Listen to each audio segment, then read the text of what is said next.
Hello, good morning, good evening, good afternoon, whatever time it is when you're watching. Welcome. It's morning here, and welcome back. You might see from the sunlight shining in, I had everything set up just right for the camera, and then the sun popped out from behind a cloud, so it's flooding in. And this is a case of, if I don't do this film now, it won't happen. I keep putting off and putting off, and then it doesn't happen. But I really wanted to come online and have a chat with you all about manifesting. I know some of you will be doing manifesting, some of you will believe in it, some of you won't believe in it. It's something that I've only just, a bit like prepping, I've only recently started calling it manifesting, but I've been talking about it for I've been doing it for a long time. I'm going to ramble a bit here, please bear with me. The first kind of example I can give of, or memory that I have of really manifesting something, was going back about 30 odd years. I was stuck in a job that I wasn't happy in. I'd been raising my children as a single parent. I had a good job that was paying a good wage, and I felt trapped by that wage. I felt that I couldn't leave because that was our security, and if I left that job, where would I be able to get that kind of security again? And this had gone on for years, and eventually I had 2 weeks annual holiday, and during that 2 weeks I took a really serious look at my life and what I was happy with, what really wasn't working. And one of the things that really wasn't working was my job. And I'd, previous to that, had negotiated such a high salary. Sorry, I've already been there, haven't I? That I was just trapped by this money, as it were. So I decided during this 2-week holiday, my children had got that much older. I think at this point my daughter might have even left home. My son was just left school, but they were at an age where that income wasn't quite as crucial. So I thought, now's the time that I make a move for me. So I decided I was going to leave my job. I wrote my letter of resignation, had it in my handbag, went back into work, and I may have told this story once before on another video, but it's kind of relevant, so bear with me. Going to work, I'm part of a management team, and I'm told there's a big management meeting. We all have to be upstairs in personnel at a certain time. When I say all of us, all of us on the management team had to go up. So I go upstairs. None of us know what this is all about. And I was working at Gatwick Airport. We were the duty-free shop at Gatwick Airport. And in this meeting, we found out that we just lost the contract on the North Terminal. So we were going to have to lose half of our staff, half the management team. So there would be redundancies. Wow, that's perfect, because my plan had been, I was going to leave at the end of the month. I would just get my month's wages and that would be finished. But no, we were going to leave at the end of the month. So at the end of the meeting, I go rushing off to personnel and say, look, I was going to leave anyway. Me, I want redundancy, because there was only half of us going. But this way I would get a lump sum redundancy. And they said, well, it's not quite that easy. You now all have to apply for your own jobs and interview for them. And I said, but I don't want my job. No, you've got to interview anyway. So when it came to the interview, I went in and tell us why you think that you're the best person for this job. And I said, well, frankly, I'm not. I want to go. I want to be made redundant. Give somebody else the job. Just give me the redundancy money. So I went on the redundancy list. That was good. And I agreed to work, instead of until the end of the month, I agreed to work till the end of contract, which was a few months into the future. It wasn't that long that it made that much difference. So I said, yeah, I'll stay on till the end of contract. I'll see you through to the end, and that'll be that. And so I carried on working. And during this period of working out this end of contract, I had to decide what my next step would be, and I decided to completely retrain. I was going to retrain as a therapist, and I had all my plans worked out towards what I was going to do and how much it was all going to cost, because all this had a cost towards it. And so that worked out. And remember, at this point, my money is finite. Once I've had my final wage and my redundancy package, that's the end. No more money. So I've got to fit everything I'm going to do within that budget. So then I'm carrying on planning for the future, and there is one more course that I wanted to add on to the ones that I'd already booked onto. But there was no way that I could afford it. And so and whether you call this manifesting, power of positive thinking, prayer, magic, whatever you call it, I was just focused on how do I get this money for that, because I've got no other idea of how I'm going to get this money. I've only got this one job, one income. How am I going to do this? And then it was just coming up towards the end of contract. I get called up to the top managers, the general manager's office, and it was like, what's going on here? He never wants to talk to me. I was middle management. I wasn't that high.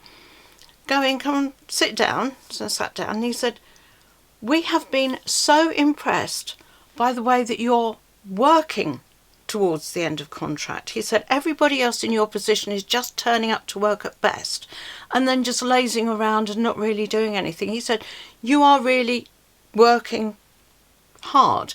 Well, that's just me. If I'm paid to do a job, I'll do it all the time that I'm being paid for it. So it wasn't something out of the ordinary. It's just what I did. And he said, and we have decided to give you a bonus as a thank you. And that bonus was the exact amount that I needed for this next course. So that was my first, or that is my memory of my first time that I did something big. There have been other times since then, slightly different examples. There was another one where Neil and I had been watching a documentary on TV. It was about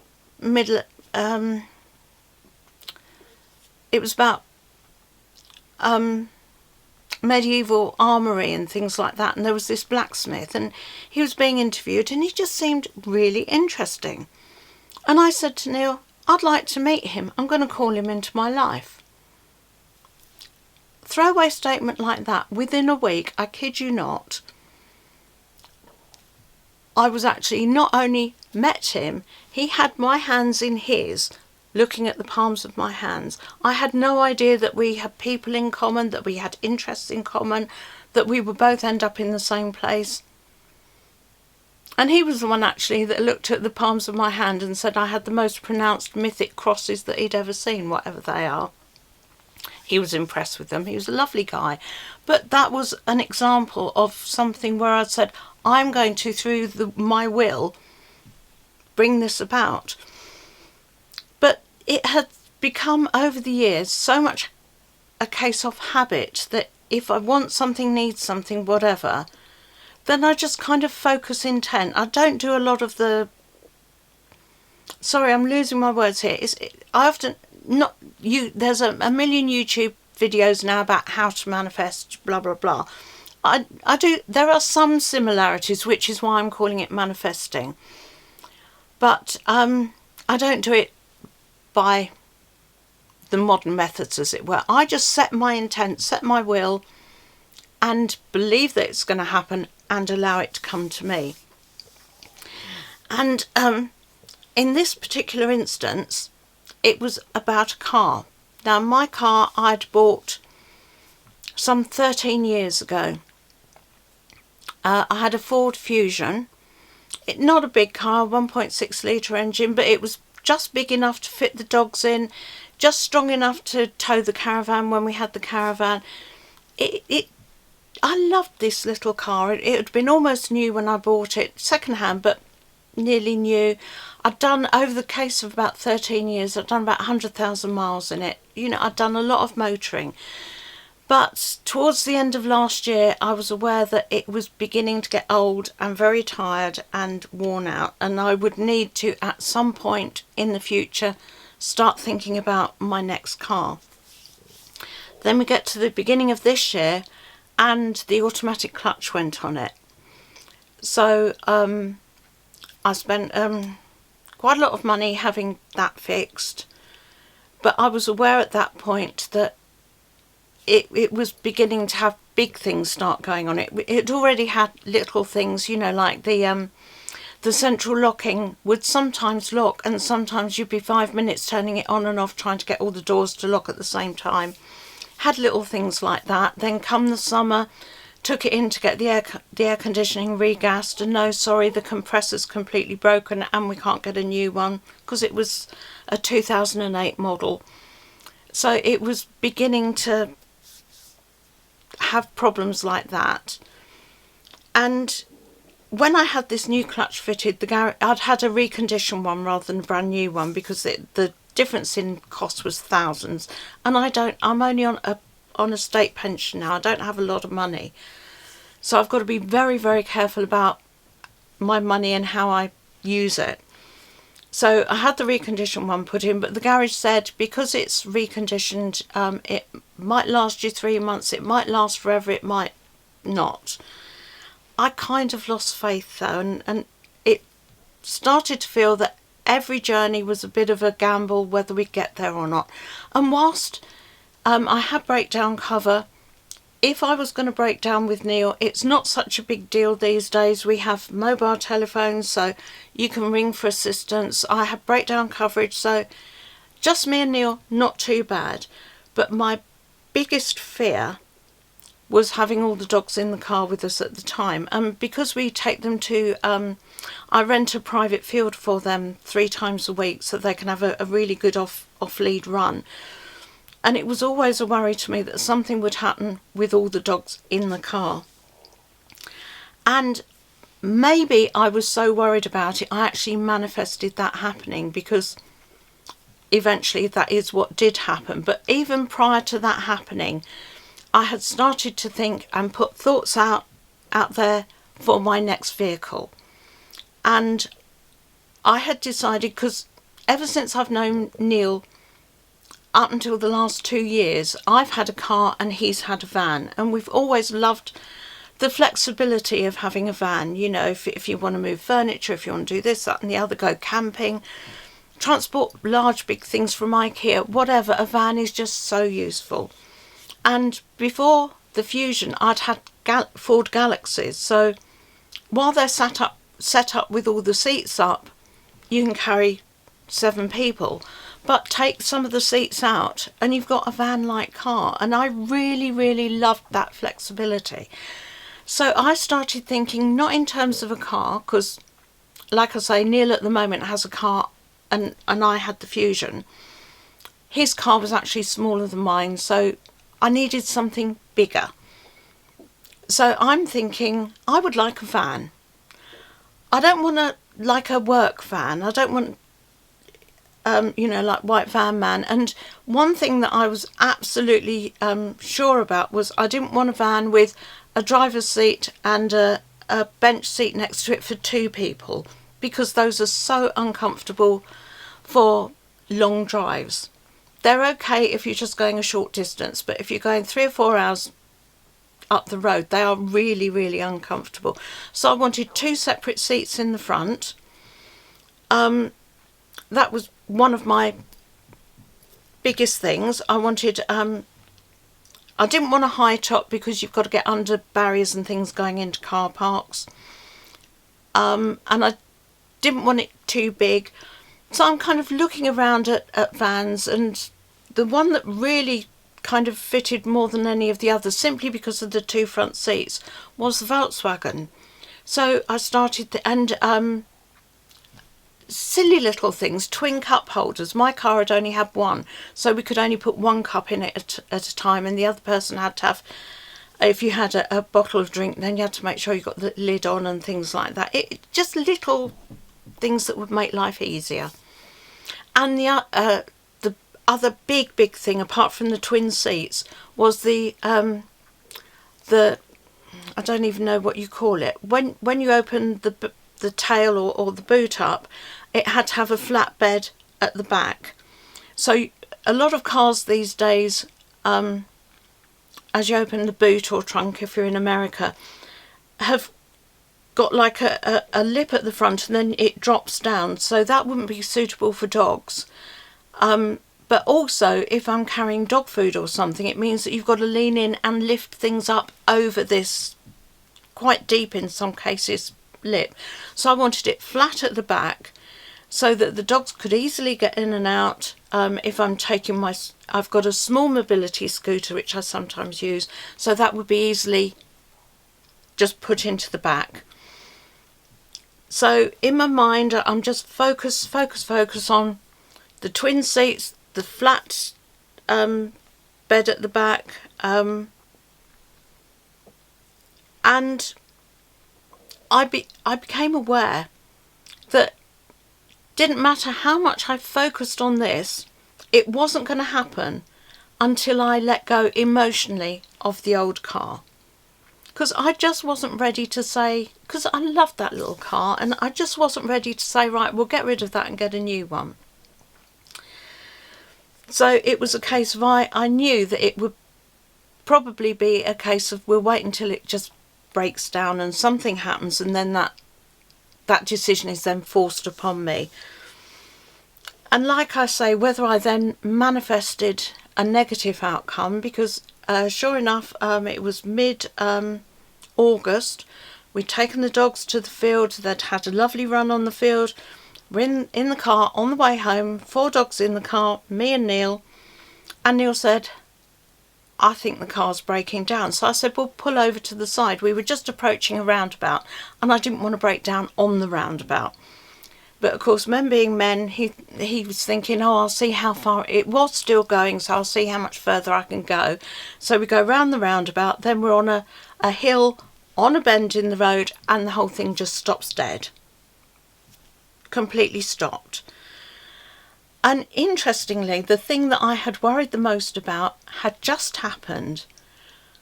And maybe it's because I was kind of prepared for it. I was very, very calm, and it was a case of, okay, what we have to do now is get all the dogs back to our house, which is like 6 miles away.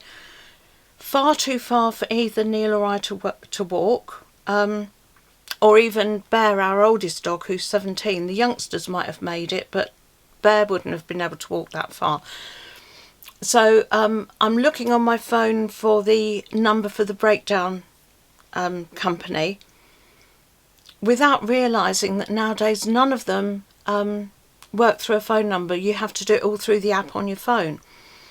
So I just realised that, found the app on my phone, contacted them to say broken down, need help. But in the meantime, because like I say, we're stuck there with all these dogs, and I knew that some breakdown companies wouldn't want to transport, they would take us, but whether they'd be able to do anything with the dogs or not. So I phoned my daughter, who works in town, and said, could you come over and get me, take me home so that I can get Neil's car and then bring his car back to where we'd broken down, and I could ferry all the dogs home, because I thought, I can't stop there with the dogs, with people bibbing at us as they're going past because we were in the way. It was just too stressful. So I said, I'll go and get Neil's car. So Laura came and got me. We went back, got Neil's car, came all the way back, and then, bless her, she said, well, I could take one of the dogs home. So we managed to get Bear into her car. But in the meantime, on this app on the phone, it had said, have you broken down in a safe place? Well, no, we're not. If not, dial 101, which is for the police. Okay, so I dial 101. They didn't want to know. And I said, well, I'm broken down. I've got all the dogs in the car. We're creating a hazard for other traffic. I need somebody to come along and kind of steer traffic around us so that there isn't an accident happen. And the woman on the phone was most unhelpful, and she said, well, we don't do that. And I said, well, look, it's the first time I've ever done it. I pulled the old lady card. I said, I'm an old lady, I'm in trouble, and I need help. So eventually I'd driven back with Neil's car, and just as I came back, Laura had also driven back to where Neil was broken down. She got Bear in the car, she'd headed off, so Neil's there with 3 dogs, and a policeman had just pulled up behind. So and he was so lovely. I have to say, for all that we say about police these days, he couldn't have been more helpful. And he helped us because we had to get the dogs out of one car in this fast oncoming traffic and get them around one car and into the other car, and he helped us move the dogs from my car into Neil's car. And then Neil was able to drive home with those 3 dogs, so all the dogs are now out of the way.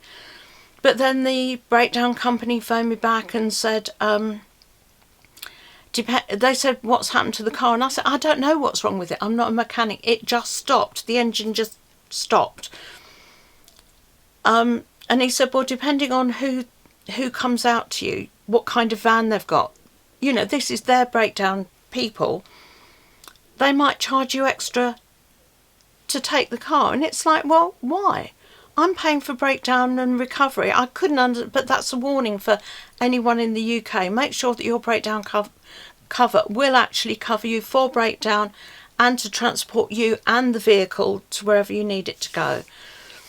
In the end, just as Neil had dropped all the dogs off, got them all settled at home, he came back to make sure I was all right. The policeman had actually managed to get the car off the road onto a little side road, so we were out of oncoming traffic.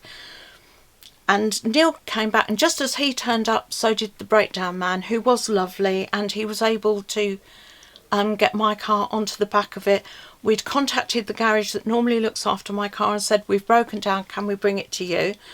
They said yes, but we can't look at it this week. It might be a week or 2 before we can deal with it. Absolutely fine. I just wanted it, that particular situation, that day, over and done with.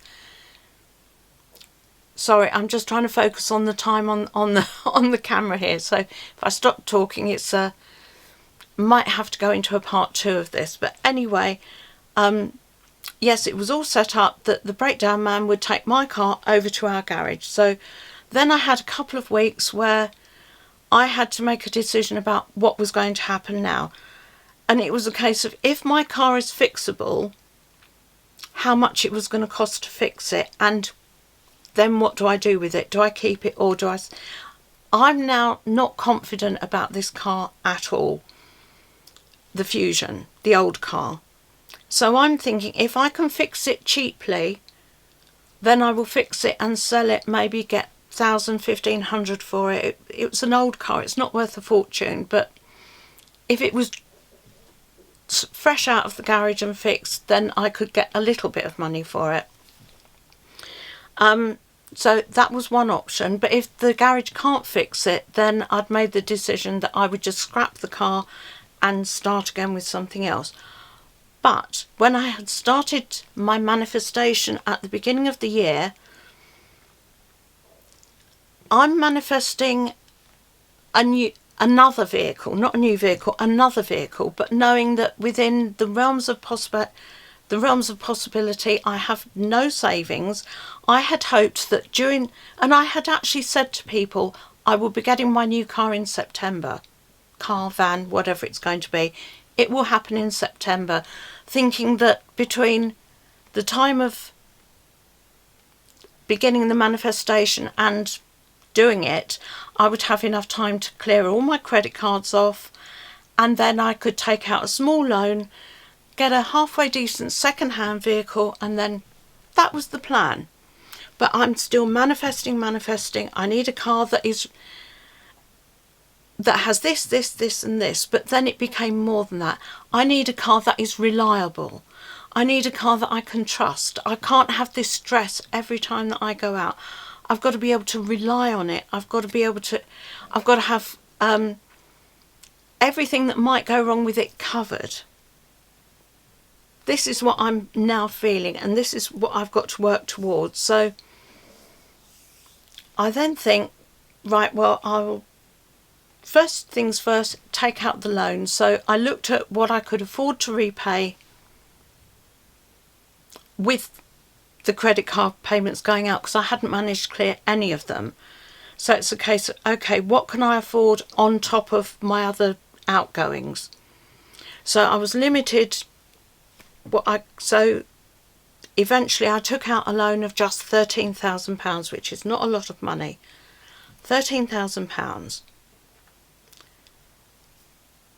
But I'm still thinking I need worry-free motoring. And if I buy another car, second-hand, van, whatever, am I just buying somebody else's problems? But I let this just kind of tick over because I'm still waiting to hear from the garage about my car. And eventually, after a couple of weeks, they ran back and they said, we've taken it out on several test runs. We can't find anything wrong with it. It won't do it for us. And yet it had done it when Neil was driving it, when the policeman had moved it from the hazardous position to just over the other side of the road. It broke down for him. When the breakdown man came and he was loading it onto the van, it broke down for him. So I now think I can't, I haven't got any confidence in this car, and I can't sell it to somebody else in all good faith, saying, yes, this is a good car, knowing that it might get them 100 yards down the road and break down. That's not the sort of person I am. So it's a case of, right, I'm going to scrap this car. So this car has got to go. But I also know that I've got to be emotionally ready to completely let it go